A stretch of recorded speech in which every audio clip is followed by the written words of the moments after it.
In 1850, the cotton fields of Wilcox County, Alabama, stretched endlessly under a merciless sun that seemed to burn not just the earth, but the very souls of those who worked beneath it.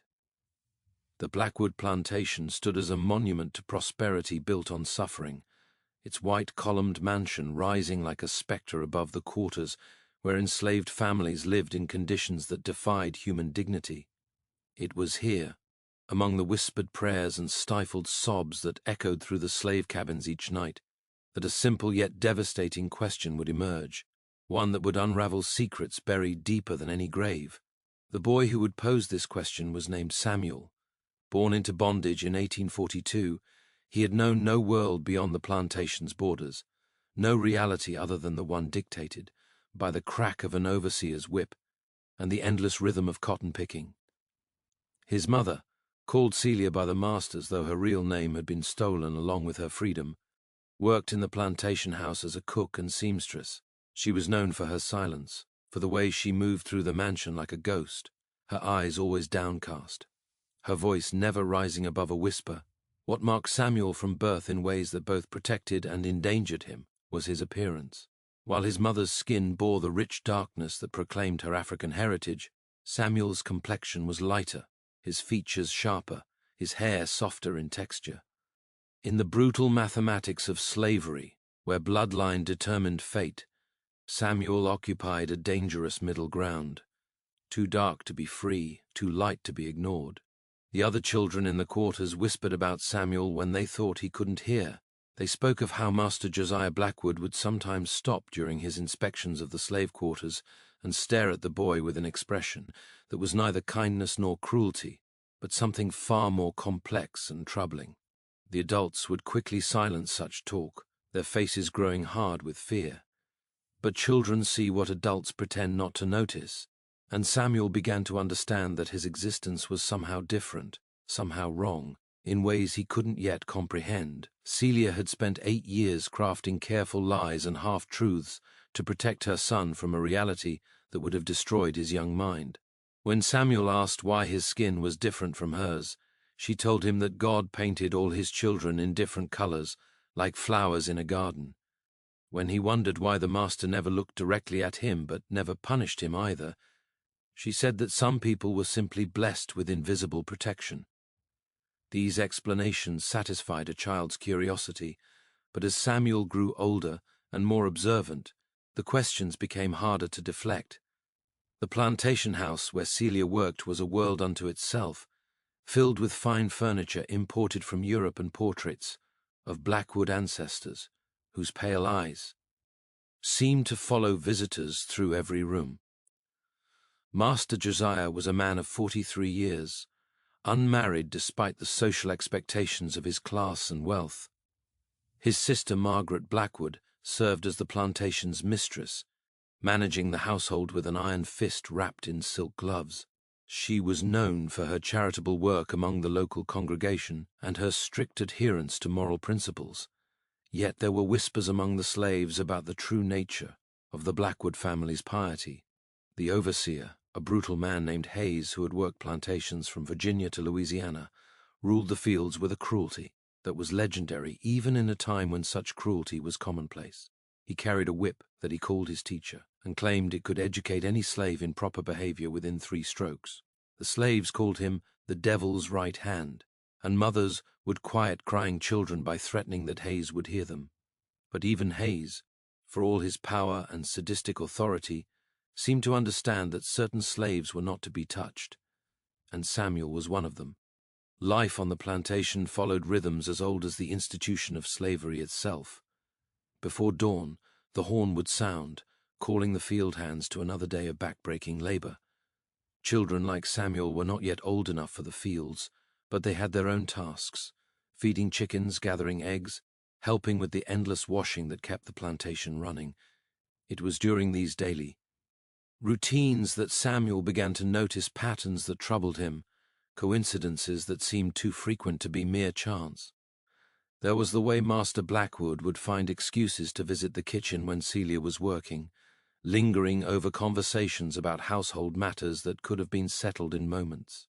There was the peculiar protection that surrounded Samuel and his mother, an invisible shield that kept them from the worst punishments, even when other slaves suffered for lesser infractions. And there was something in his mother's eyes whenever the master was near, not fear, which would have been natural, but a kind of desperate sadness that suggested a wound that would never heal. The other slave children had their own observations, shared in whispered conversations when adults were out of earshot. They spoke of seeing Master Blackwood standing in the shadows of the quarters late at night, not inspecting or threatening, but simply watching. They described the way he would sometimes reach towards Samuel as if to touch his hair or face, then catch himself and pull his hand away.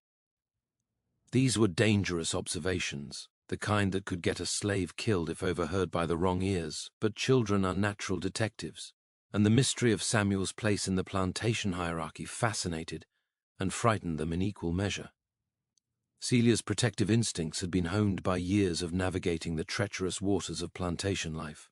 She knew that her son's resemblance to Master Blackwood was becoming more pronounced with each passing year, and she understood the implications of that resemblance in ways that Samuel could not yet grasp.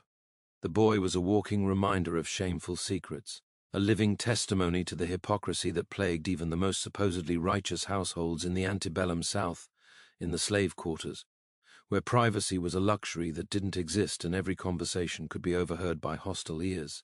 Celia had perfected the art of silence. She moved through her days like a woman walking on ice, always conscious that one wrong step could send her and her son plummeting into an abyss from which there would be no return. She cooked the master's meals, mended his clothes, and maintained his household with the skill and discretion that had kept her alive for nearly 3 decades of bondage.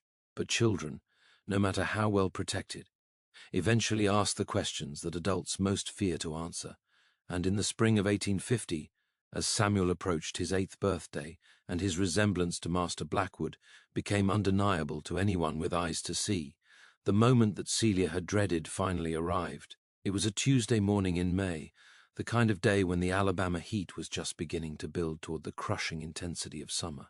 Samuel had been sent to gather herbs from the kitchen garden, a task that allowed him to move through areas of the plantation normally forbidden to slave children. As he worked he neat rows of sage and thyme. He heard voices coming from the master's study, voices raised in what sounded like an argument between Master Blackwood and his sister Margaret.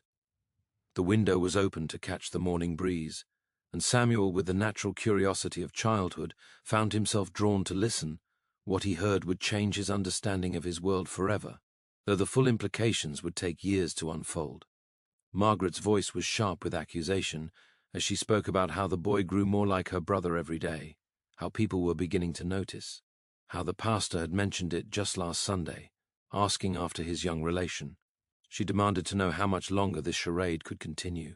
Master Blackwood's response was muffled at first, but Samuel caught fragments about responsibility, and then more clearly he heard the words that would shatter his childhood understanding, the acknowledgement that he was Josiah's son, that whatever his circumstances, whatever his mother's station, he carried Blackwood blood.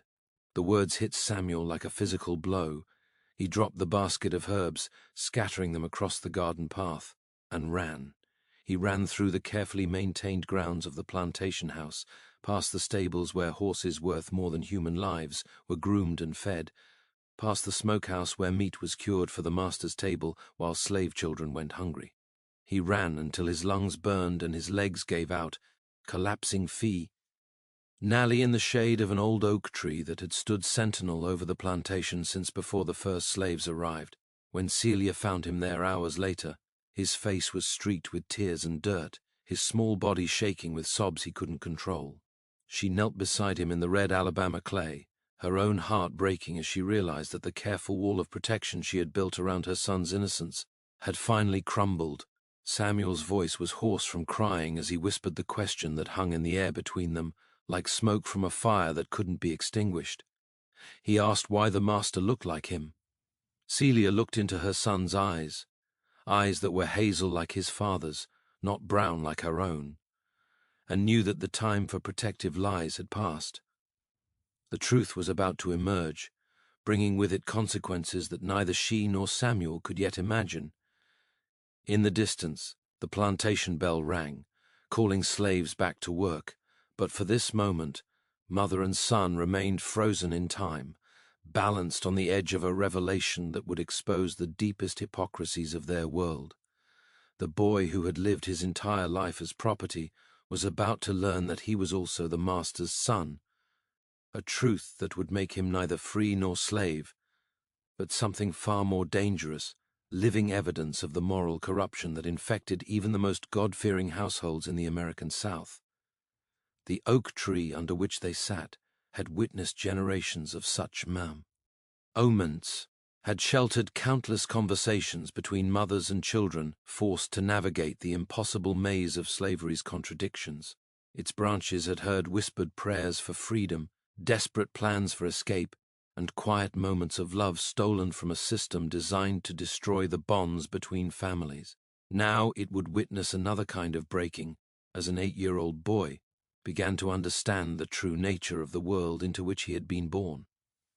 As the sun climbed higher in the Alabama sky, casting harsh shadows across the plantation grounds, Celia made a decision that would change both their lives forever. She would tell Samuel the truth, not all of it, for he was still too young for the full horror of her story, but enough to help him understand his place in a world that saw him as both victim and threat. It was a conversation that would echo through the years to come, shaping the boy's understanding of justice, power, and the terrible price of secrets kept too long. The plantation around them continued its daily routine, unaware that in the shade of an ancient oak tree, a mother was about to explain to her son why he carried the face of his oppressor, and why that resemblance would make his life more dangerous with each passing year. The truth that had been hidden for 8 years was finally demanding to be heard, and with it would come consequences that no one, not Celia, not Samuel, and certainly not Master Josiah Blackwood, could fully predict or control. In the months that followed Samuel's devastating discovery, the careful balance that had maintained an uneasy peace on the Blackwood plantation began to shift in ways both subtle and profound. The boy's newfound knowledge changed him, aging his features in a manner that had nothing to do with the passage of time and everything to do with the burden of understanding truths that no child should carry. His resemblance to Master Blackwood, always present but somehow overlooked in the willful blindness that slavery demanded, now seemed impossible to ignore. Celia had done her best to explain the inexplicable, choosing her words with the care of someone defusing a bomb. She told Samuel that sometimes powerful men took what they wanted from powerless women, that children born from such unions lived in a world between worlds, belonging fully to neither. She spoke of love where it existed and survival where love was impossible, crafting a narrative that preserved some remnant of her son's innocence while preparing him for the realities he would face. But children understand more than adults often realize, and Samuel grasped the implications of his mother's careful explanations with a clarity that terrified her. He began to see the plantation differently, noticing the way other light-skinned slaves moved through their days with a particular kind of weariness, understanding for the first time that he was not unique in carrying the bloodline of his oppressors. The revelation opened his eyes to patterns that had always been present but had previously existed beyond his comprehension.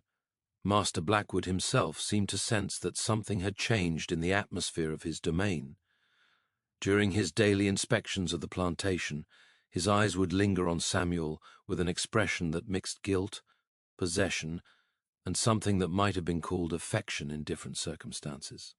The master began leaving small gifts where the boy might find them: a carved wooden horse, a book of Bible stories, sweetmeats from the kitchen that were meant only for the master's table. These offerings were never given directly, always discovered as if by accident, maintaining the fiction that the relationship between them did not exist. Margaret Blackwood, ever watchful of her brother's behavior and acutely aware of the potential scandal that Samuel represented, began pressuring Josiah to make decisions that had been postponed too long. She spoke of selling Celia and Samuel to distant plantations, of the necessity of removing temptation and evidence from their lives. Her words carried the cold pragmatism of a woman who understood that reputation in their social circle was more valuable than human life, and that Samuel's continued presence threatened both.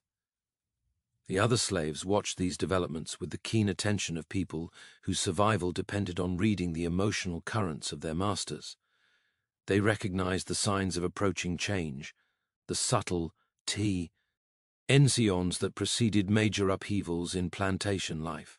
In the quarters, conversations grew more hushed, and parents held their children closer, understanding that whatever storm was building around Samuel and Celia might sweep others along in its wake. Samuel himself began to withdraw from the casual friendships he had enjoyed with other slave children. The knowledge of his parentage created a barrier that he couldn't cross, making him feel simultaneously superior and inferior, protected and endangered.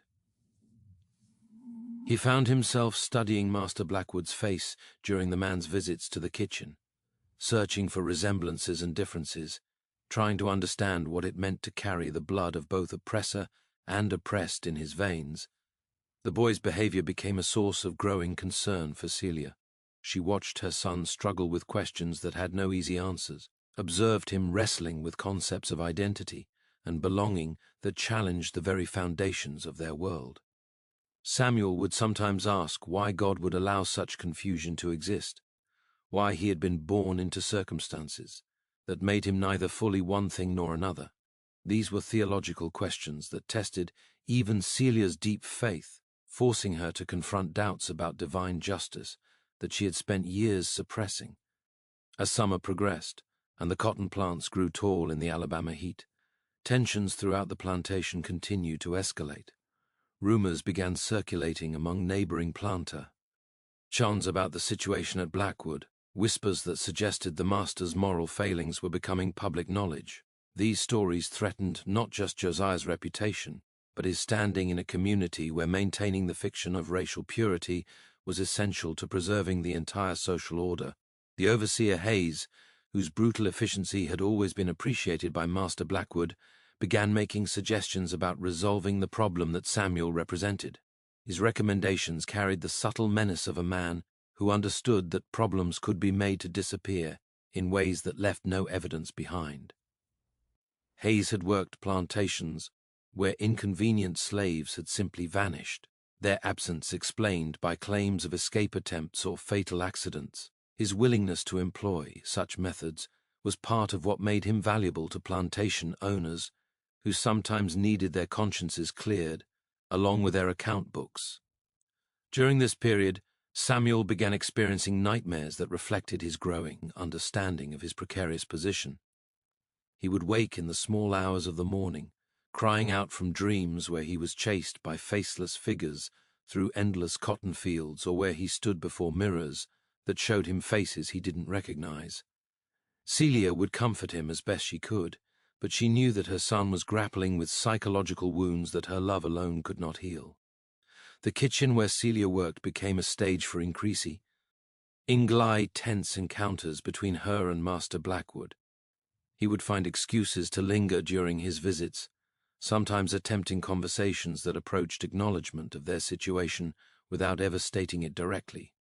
These interactions were torture for Celia, who understood that any word or gesture could be misinterpreted with fatal consequences. She maintained her facade of respectful subservience while protecting herself and Samuel from implications that could destroy them both. Margaret Blackwood's pressure on her brother intensified as she received reports from friends and acquaintances about the rumors circulating in their social circles. She spoke of family honor and Christian duty, arguing that allowing such a situation to continue was not just socially unacceptable, but morally corrupt. Her arguments carried weight because they reflected genuine concerns about the sustainability of their way of life in a society increasingly questioned by outside forces. Samuel, meanwhile, began seeking knowledge in ways that worried his mother profoundly. He would listen at doors and windows, gathering fragments of conversations that painted ever clearer pictures of his situation. He learned about other plantation children who resembled their masters, about the various fates that awaited such living evidence of slavery's moral contradictions. Some were sold away to distant locations, where their parentage would not be recognized. Others simply disappeared under circumstances were never fully explained. A rare few were educated and freed, though such outcomes were exceptional rather than typical. The boy's growing awareness of these possibilities filled him with a mixture of hope and terror. He began to understand that his future would be determined not by his own desires or actions, but by calculations involving reputation, convenience, and the complex emotional needs of people who viewed him as both son and property. The contradiction inherent in his existence, being simultaneously valued and expendable, created a psychological burden that no child should carry. As autumn approached and the cotton harvest neared, decisions that had been postponed throughout the summer could no longer be delayed. The plantation's annual cycle demanded attention to practical matters, and Samuel's situation had become too prominent to ignore indefinitely. Whether through sale, education, or other means, his presence in the delicate ecosystem of Blackwood Plantation would have to be addressed before the social tensions it created reached a breaking point that could destroy everything Master Blackwood had built.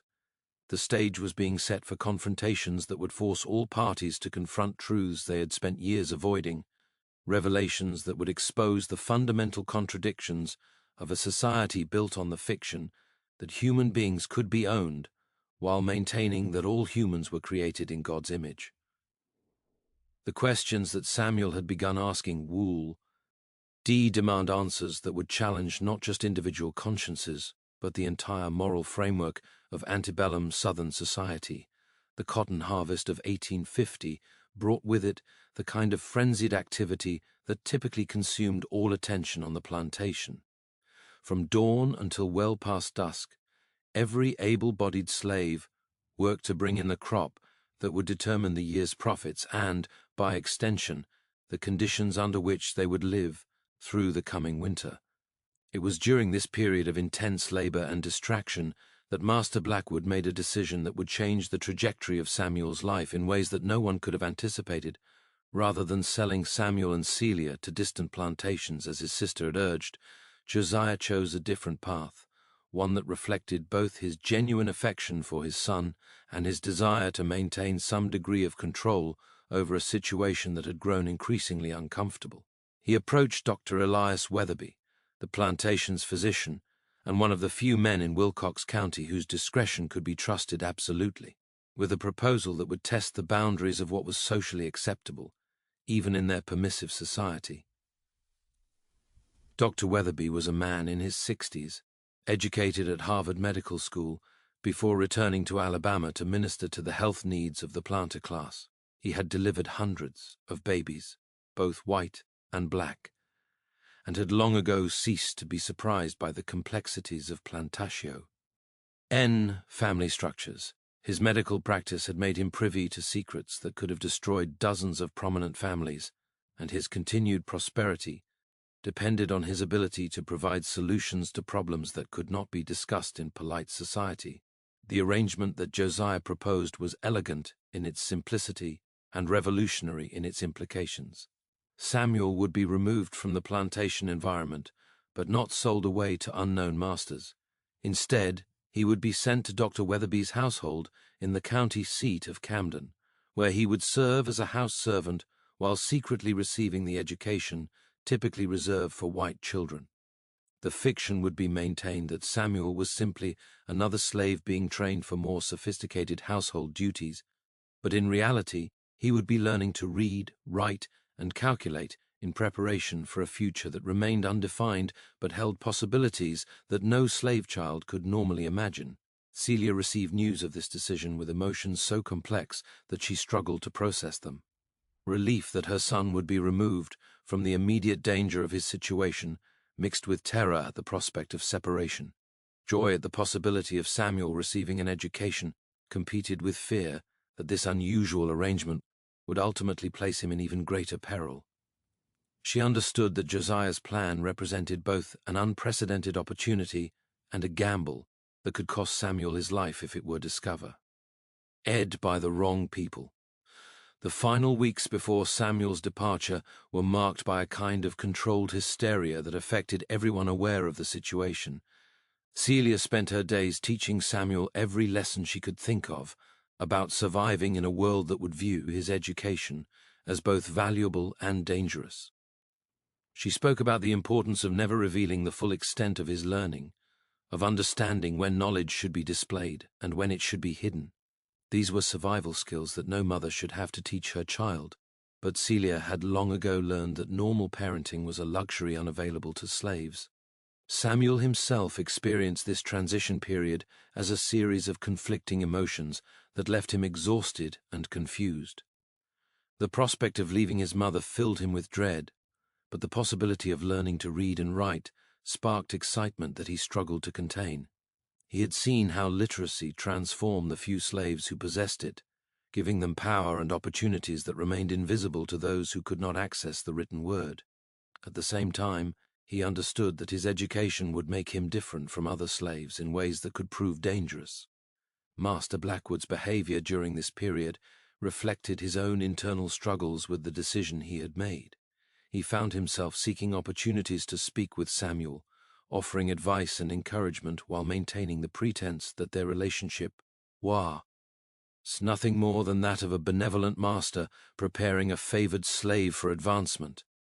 These conversations were awkward and painful for both participants, representing the closest they had ever come to acknowledging the truth of their connection, while still maintaining the fiction that kept them both safe. Margaret Blackwood watched these preparations with deep misgivings, understanding that her brother's plan represented a dangerous deviation from established social norms. She worried that education would make Samuel dissatisfied with his station, that knowledge would create expectations that could never be fulfilled within the constraints of their society. Her concerns were not entirely selfish. She had observed other educated slaves struggle with the psychological burden of understanding their situation too clearly, some driven to desperation by their inability to reconcile their capabilities with their circumstances. The other slaves on the plantation observed Samuel's impending departure with a mixture of curiosity and caution that characterized their response to any unusual development. Some viewed his selection for household service as evidence of favoritism that they could not openly acknowledge but privately resented.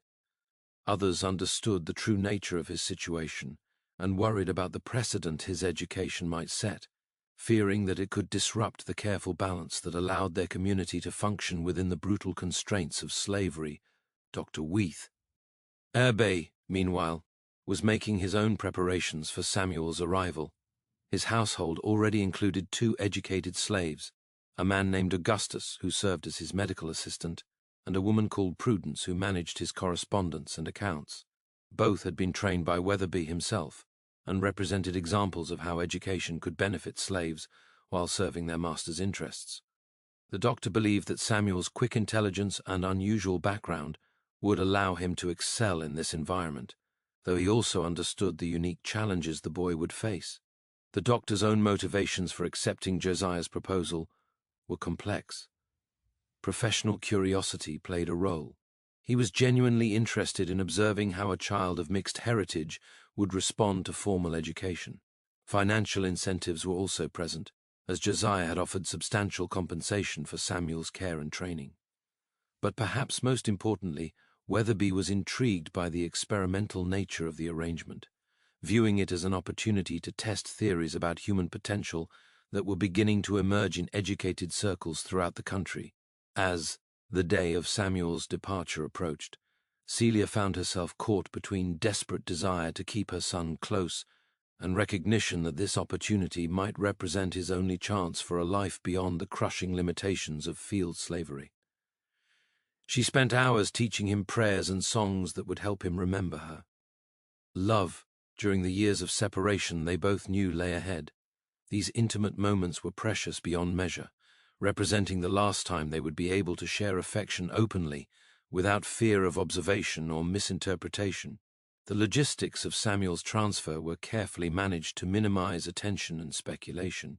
He would travel to Camden in Dr. Weatherby's carriage, ostensibly accompanying the doctor on one of his regular visits to patients in the county seat. Once there, he would simply disappear into the doctor's household, becoming part of a domestic staff large enough to absorb one additional member without attracting notice. The fiction would be maintained that he had been purchased by Weatherby for his medical knowledge and training capabilities. On the morning of his departure, Samuel stood in the kitchen where his mother had worked for so many years, surrounded by familiar sights and smells that he was seeing for the last time as a child. The weight of the moment pressed down on him with an intensity that made it difficult to breathe. He understood that he was crossing a threshold from which there could be no return, leaving behind not just his mother and the only home he had ever known, but his entire identity as he had understood it. Celia's farewell was necessarily brief and seemingly casual, conducted under the watchful eyes of household staff who could not be trusted with the truth of their relationship. She pressed a small cloth bundle into Samuel's hands containing items that would help him remember her during the long separation ahead. Her final words were spoken in a whisper that carried all the love and hope and terror she felt. "Remember who you are, child. Remember that you are loved, no matter what else happens." As Dr. Weatherby's carriage rolled away from the plantation, carrying Samuel toward a future that remained unwritten and uncertain, those left behind struggled to adjust to an absence that created ripples throughout the entire community. Celia would return to her duties with the mechanical efficiency of someone functioning despite profound loss. Master Blackwood would throw himself into plantation business with unusual intensity, trying to escape the guilt and uncertainty that Samuel's departure had intensified rather than resolved.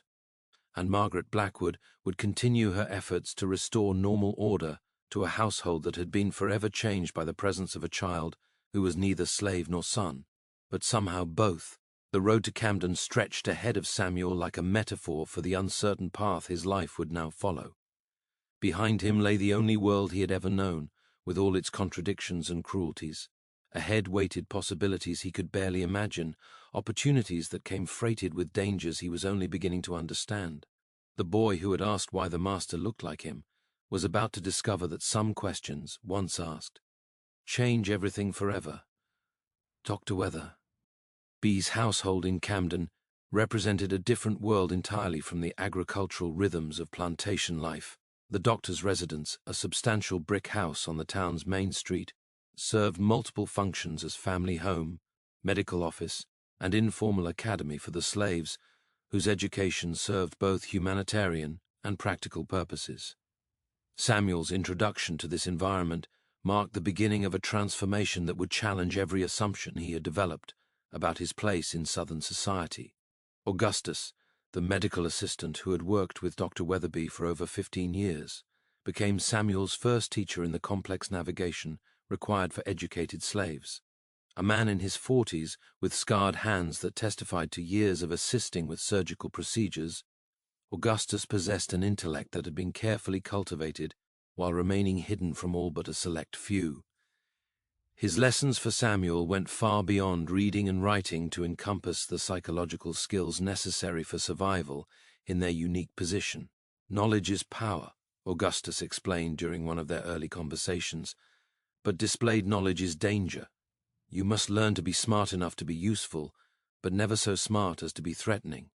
The white folks who educate us need to believe they remain our superiors, even as they depend on our capabilities to maintain their own positions." Prudence, who managed Dr. Weatherby's correspondence and financial records, reinforced these lessons through her own example, a woman of perhaps 35 years with hands stained perpetually with ink and a mind capable of calculations that surpassed many educated white men. She demonstrated daily how intelligence could be wielded as a tool for advancement within the constraints of their society. Her interactions with the doctor's white patients and business associates were masterpieces of deference that concealed razor-sharp analytical abilities. Samuel's formal education began with basic literacy skills, but quickly expanded to encompass subjects that few white children of his age were studying. Dr. Weatherby believed in comprehensive intellectual development and introduced his young protege to mathematics, natural philosophy, basic medical knowledge, and even rudimentary Latin. The boy's quick grasp of these subjects surprised even the doctor, who had expected intelligence. but was unprepared for the depth of Samuel's curiosity and retention. The psychological adjustment to this new life proved more challenging than the intellectual demands. Samuel found himself caught between worlds in ways that created constant internal tension. In the doctor's household, he was encouraged to think, question, and learn with an intensity that fed his hungry mind. But beyond those walls, Camden society operated according to the same racial hierarchies that governed plantation life, and Samuel was forced to remember constantly which identity he could display in which circumstances. Letters from his mother arrived irregularly, carried by trusted intermediaries who moved between the plantation and town on various errands. These communications were necessarily brief and coded, expressing love and concern while avoiding any details that could prove dangerous if intercepted. Celia's messages spoke of seasonal changes, household news, and her prayers for Samuel's well-being, but between the lines, the boy could read his mother's longing and worry. Master Blackwood's influence over Samuel's new situation remained significant but carefully concealed. The financial arrangements that supported the boy's education and care were channeled through Dr. Weatherby in ways that maintained plausible deniability about their true source. Occasionally, the master would visit Camden on business and would find excuses to observe Samuel from a distance, checking on his progress, while maintaining the fiction that no special relationship existed between them. As months passed and Samuel's education progressed, his understanding of his unique position deepened in ways that both empowered and troubled him. He began to grasp the broader implications of slavery as an economic and social system, understanding how his own mixed heritage represented both the contradictions inherent in that system and the potential for its eventual transformation. These realizations were intellectually fascinating but emotionally devastating for a boy still struggling to understand his own identity. The other residents of Camden gradually became aware of the unusually intelligent young slave in Dr. Weatherby's household, though none suspected the true extent of Samuel's education. He was observed reading medical texts that challenged even educated adults, assisting with procedures that required both manual skill and theoretical understanding, and demonstrating capabilities that seemed to exceed his supposed station. These observations generated conversations among the town's elite that reflected growing anxiety about the implications of educating slaves. Samuel's relationship with Dr. Weatherby evolved into something approaching mentorship, though both participants understood the limitations that their respective positions imposed.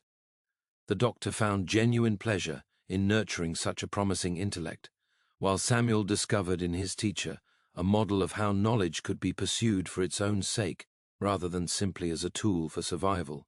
Their daily discussions ranged across topics that challenged conventional thinking about race, intelligence, and human potential. However, this intellectual flowering occurred against a backdrop of increasing political tension that would soon affect everyone in their community. The Compromise of 1850 had temporarily diffused national conflicts over slavery, but in Alabama, debates about the institution's future were intensifying among educated classes who understood that external pressures were mounting. Dr. Weatherby's house, with its unconventional approach to slave education, represented exactly the kind of experiment that critics of slavery pointed to as evidence of the system's internal contradictions. During this period, Samuel began experiencing what could only be described as an identity crisis that reflected his impossible position between two worlds. His education had given him intellectual tools to analyze his situation with a clarity that was psychologically devastating. He understood that his white heritage provided certain protections and opportunities, while his enslaved status negated any legal rights or social standing. This knowledge created a psychological burden that manifested in periods of depression and anger that worried his caretakers. The boy's emotional struggles were compounded by his physical development, which was making his resemblance to Master Blackwood increasingly pronounced. Visitors to Dr. Weatherby's household sometimes commented on Samuel's unusual features, speculating about his heritage in ways that made everyone uncomfortable. These observations reminded all concerned that the fiction supporting Samuel's presence in Camden was becoming harder to maintain as he matured. Margaret Blackwood's concerns about her brother's experiment proved prescient as reports of Samuel's capabilities reached social circles that included some of Alabama's most prominent families. Conversations at dinner parties and church gatherings began including references to the remarkable young slave at Dr. Weatherby's house, discussions that carried undertones of both admiration and unease. Some viewed the boy's education as evidence of Negro capability, while others saw it as proof that educating slaves created dangerous expectations and dissatisfaction. As 1851 dawned, Samuel faced his 9th birthday with a mix of pride in his accomplishments and uncertainty about his future. His education had proceeded beyond what anyone had initially imagined possible, but success brought its own complications. The more capable he became, the more questions his situation raised about the fundamental assumptions underlying their society. His very existence challenged beliefs about racial hierarchy that formed the foundation of Southern social order. The question that had started this journey, why the master looked like him, had evolved into dozens of other questions that seemed to multiply faster than they could be answered. Samuel now understood the biological and social reasons for his resemblance to Master Blackwood, but that understanding had opened up philosophical and moral inquiries that challenged the basic premises of the world in which he lived. His education had given him the tools to analyze his situation, but analysis only highlighted the contradictions and injustices that defined his existence. Dr. Weatherby himself was beginning to question the wisdom of the experiment he had undertaken.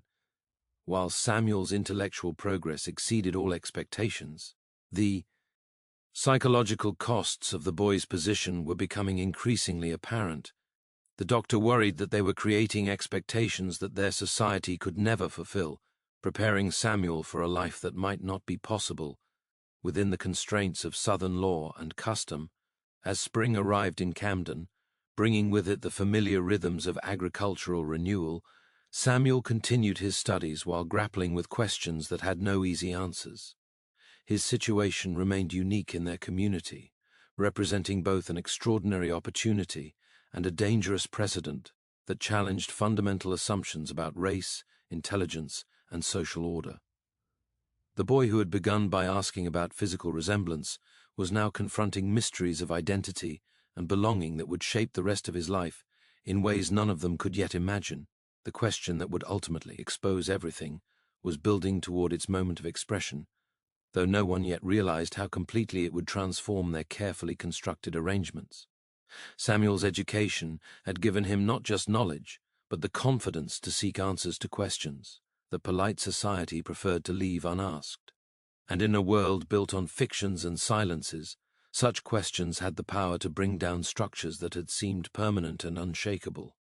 By the summer of 1851, Samuel's education under Dr. Weatherby had progressed to levels that would have been remarkable for any child of his age. Regardless of race, his abilities in mathematics, natural philosophy, and medical theory had developed to the point where he could assist the doctor with procedures that required both intellectual sophistication and practical skill.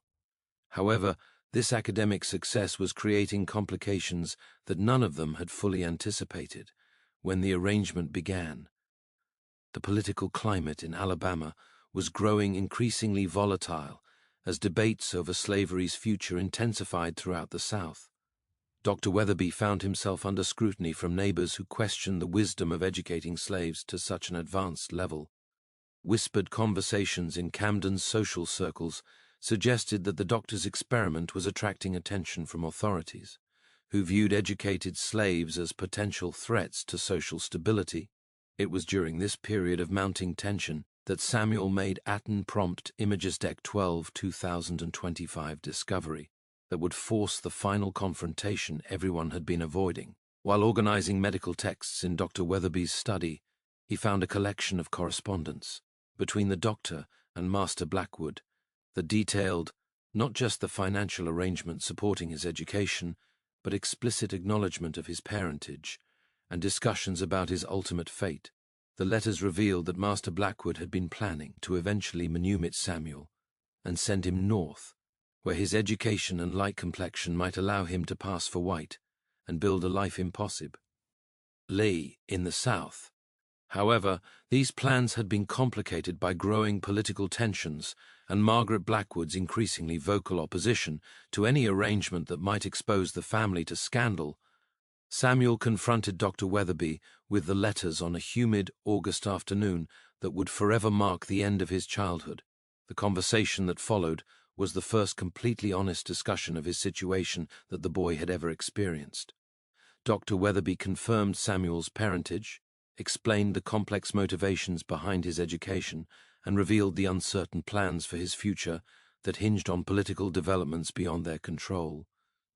Your father wishes to give you opportunities that his position makes impossible to provide openly, the doctor explained, but the world is changing in ways that make our arrangement increasingly dangerous. There are those who would see your very existence as evidence of moral corruption that threatens the foundations of our society. The revelation that Master Blackwood had been planning his freedom created emotions in Samuel that were almost impossible to process. Joy at the prospect of liberation mixed with anger at having been kept ignorant of these plans. Understanding that his father cared enough to risk social standing for his welfare competed with resentment that this care had been expressed through secrecy and deception rather than open acknowledgement. Within weeks of Samuel's discovery, the careful balance maintained. Their situation began to collapse. Margaret Blackwood, learning of her brother's manumission plans through household servants who had overheard conversations, threatened to expose the entire arrangement unless it was terminated immediately. Her ultimatum forced a crisis that had been building since Samuel first asked his devastating question years earlier. Master Blackwood arrived in Camden on a September morning, heavy with the weight of decisions that could no longer be postponed. His meeting with Dr. Weatherby and Samuel took place in the doctor's study, where the boy's education had flourished and where his future would now be determined. The conversation was formal yet emotionally charged, representing the closest the three of them had ever come to acknowledging the true nature of their relationships. "The situation has become untenable," Blackwood explained, his voice carrying exhaustion that reflected months of internal struggle. "Margaret threatens exposure that would destroy not just our family's reputation but your safety as well. The political climate makes it impossible to proceed with manumission as planned." Samuel listened to this discussion of his fate with the composure that his education had taught him, but inside, his emotions raged with the intensity of someone watching their dreams dissolve. The freedom that had seemed within reach was being withdrawn due to forces beyond his control, returning him to a limbo that was perhaps worse than never having hoped at. Dr. Weatherby proposed an alternative that would allow Samuel to maintain some benefits of his education while removing him from the immediate danger of exposure. The boy would be sent to New Orleans, where the more complex racial hierarchies of that cosmopolitan city might allow him to function as a skilled artisan, or even eventually purchase his own freedom. It was a compromise that satisfied no one completely, but offered Samuel some hope for a future beyond slavery. The final weeks of Samuel's time in Camden were marked by feverish preparation for a journey that would take him further from his mother than he had ever been. Dr. Weatherby provided him with forged papers documenting skills in carpentry and masonry that would make him valuable in New Orleans construction trades. More importantly, he gave Samuel letters of introduction to abolitionists who might assist his eventual escape to freedom in the North. Samuel's farewell to Dr. Weatherby was necessarily brief, but deeply emotional. The man who had served as teacher, protector, and surrogate father pressed a small package into the boy's hands containing money, additional documentation, and a letter explaining his true parentage for use if circumstances ever made such revelation beneficial rather than dangerous. The journey to New Orleans in October 1851 marked the end of one chapter in Samuel's life and the beginning of another that would test everything his education had taught him about survival and self-determination. He traveled in the company of a slave trader who believed he was simply transporting another piece of property, unaware that his cargo possessed intellectual capabilities that challenged fundamental assumptions about the nature of slavery itself. Years would pass before Samuel saw his mother again, and when they were reunited, Both had been transformed by experiences that tested the limits of human endurance. Celia had aged beyond her years from worry and separation, while Samuel had grown into a young man whose education and experiences had given him perspectives that few of his generation could claim. Master Blackwood never publicly acknowledged his son, but he followed Samuel's eventual success in New Orleans through reports that confirmed the wisdom of the education he had arranged. The boy who had asked why the master looked like him grew into a man who used his unusual background and exceptional education to help other slaves find paths to freedom through the Underground Railroad. The question that had started this journey was ultimately answered not through words, but through actions that proved the fundamental equality of human potential, regardless of the circumstances of birth. Samuel's story became part of the larger narrative of slavery's internal contradictions, demonstrating how the system's own hypocrisies created the conditions for its eventual destruction. Margaret Blackwood's fears about exposure proved unfounded, but her victory in preventing immediate manumission came at a cost that haunted her for the rest of her life.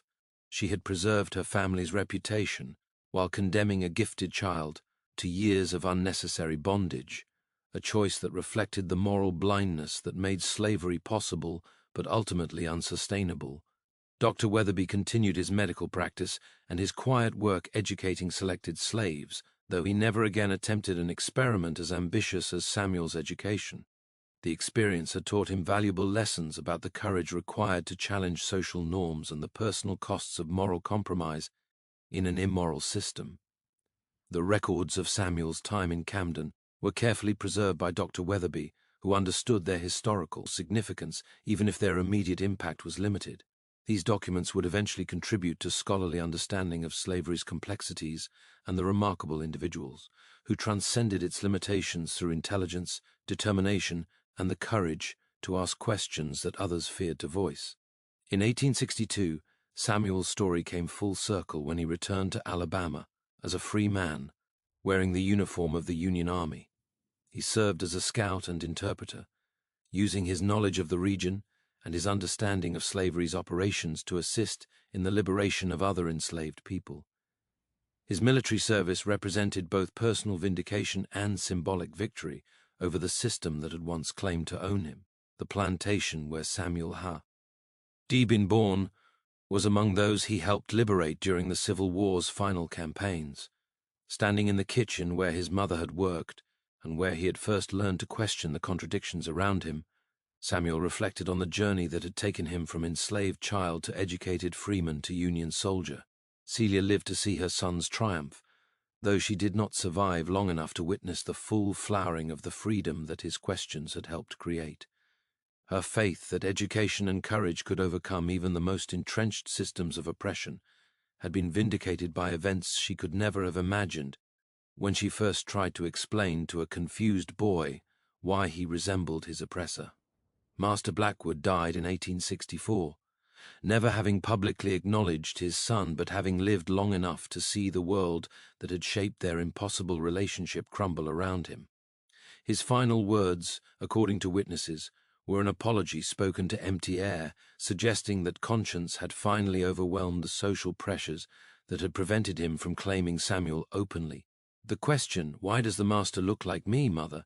had exposed everything, just as the most innocent questions sometimes do. It revealed the moral contradictions that made slavery unsustainable, the human cost of systems built on racial fictions, and the power of education to transform individuals and ultimately society itself. Samuel's story became part of the larger narrative of American freedom, proof that human potential cannot be permanently suppressed by legal bondage or social prejudice. The boy who had been born into slavery but educated in secret grew into a man who helped destroy the system that had claimed to own him, demonstrating that some questions once asked change everything forever. The records suggest that Samuel lived until 1903, dying as a respected educator and community leader in Chicago.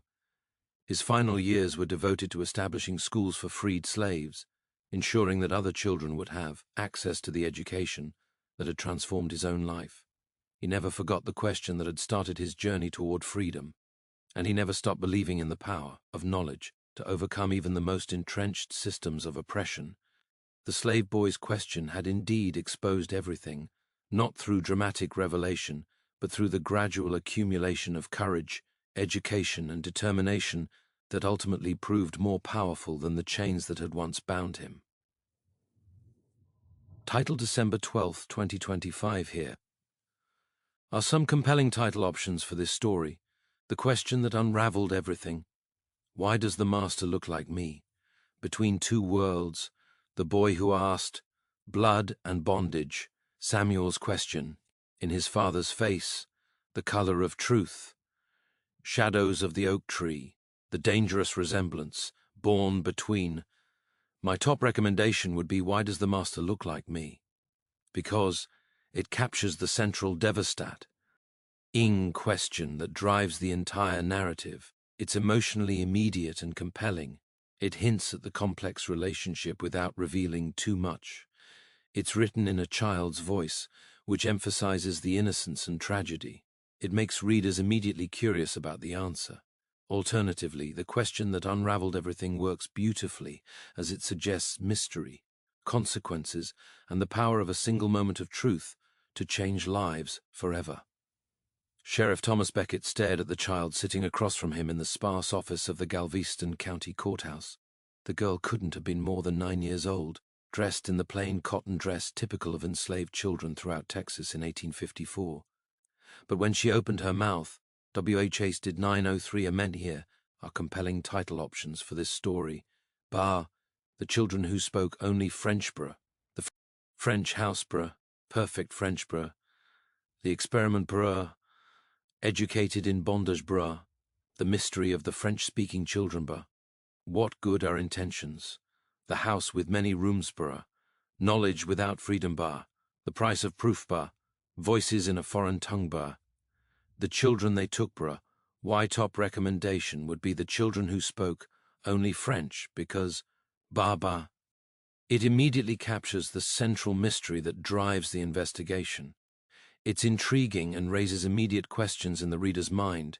It emphasizes the children themselves rather than the perpetrators. It hints at the impossibility and strangeness of the situation. It's direct and powerful without being sensational. Alternatively, the French house works beautifully as it has an air of mystery and foreboding, references the central location of the operation, is simple and memorable, carries both literal and symbolic weight, becomes iconic within the story itself.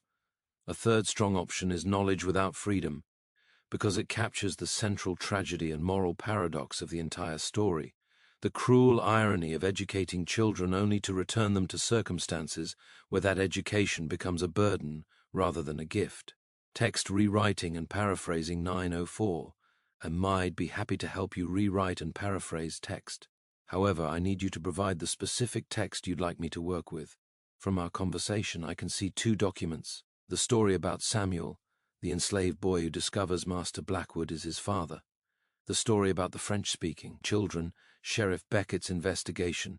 Please let me know which text you'd like me to rewrite, paraphrase, any specific sections or the entire document, any particular style or tone preferences, whether you want it shorter, longer, or approximately the same length. If there are any specific aspects you want emphasized or changed, once you clarify, I'll provide a thorough rewrite and paraphrase for you. I'll rewrite and paraphrase the second document about the French-speaking children investigation. Here's the rewritten version. Sheriff Thomas Becket studied the young girl seated before him in the austere confines of the Galveston County Courthouse. She appeared no older than 9, clothed in the simple cotton garment common among enslaved children across Texas in 1854. Yet when she spoke, her words demolished every assumption he held about the institution that had shaped his state since its founding. The girl's French flowed with the polish and refinement of Parisian nobility. Becket glanced toward the plantation owner who had brought her, Richard Hartley, whose expression betrayed confusion and fury in equal measure. She refuses to use English, Hartley explained, tension evident in his voice. Not a single word. I purchased her 3 weeks past at a Houston auction, and French is all she'll speak. Flawless French. The seller guaranteed she came from an East Texas plantation, born and raised on American soil. No Louisiana connections, no French ancestry anyone could identify. This wasn't Beckett's first encounter with such a phenomenon. Over the previous 2 years, whispers had reached him from across Texas about enslaved children, invariably between 6 and 12 years old, who communicated exclusively in French despite being born to American parents who knew no French whatsoever. The pattern defied explanation through conventional reasoning, yet remained impossible to dismiss.